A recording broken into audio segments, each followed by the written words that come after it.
Hello বন্ধুরা, আপনার উপরে ভূত প্রেত চালান হবে না কিভাবে, এই আলোচনাটা আজকে করব। বন্ধুরা, আশা করি সবাই জানে কি ভূত প্রেত চালান করলে মানুষ পাগলের মতো হয়ে যায় এবং ওর মানসিক স্থিতি ঠিক মতো থাকে না এবং কোথাও বলতে পারে না। তো আজকে আলোচনা করব কিভাবে আপনি এগুলো থেকে বাঁচবেন। এগুলো থেকে বাঁচা সহজ, খুবই সহজ। যে কোনো হনুমানের মন্ত্রে জপ করলে বা যদি মনে করেন কি যার উপরে হয়েছে সে যদি হনুমানের মন্ত্র জপ করে, তাহলে এগুলো হবে না।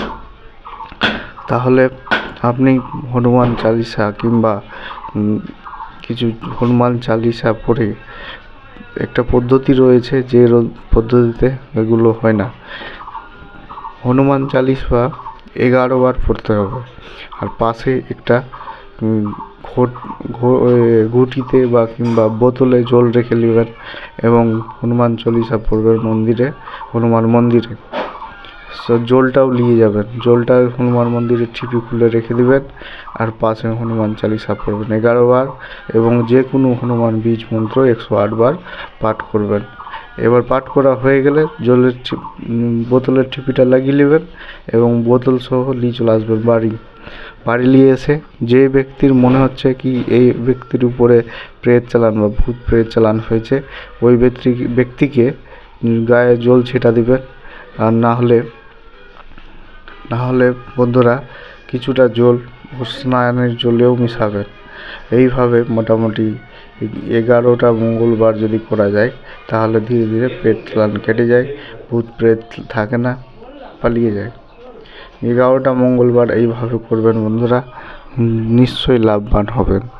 আরও বলতে চাই, হনুমান চালিসা যখন পড়া হয় তখন যদি পাশে জল রাখা হয়, সেই জলটা সিদ্ধ হয়ে যায়, আর সিদ্ধ হওয়া জল যদি গায়ে ছিটা দেওয়া যায়, যেদিন ছিটা দিবেন সেদিন যাতে মাছ মাংস না খায়, বা যেদিন জলে দিবেন, যেদিন স্নান করবে সেদিন যাতে মাছ মাংস খায় না।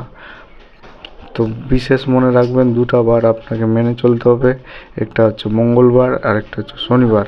এই 2 বার আপনাকে মাছ মাংস খেতে হবে না। যার উপরে ভূত প্রেত চালান রয়েছে তাকেও মাছ মাংস খাওয়াতে হবে না।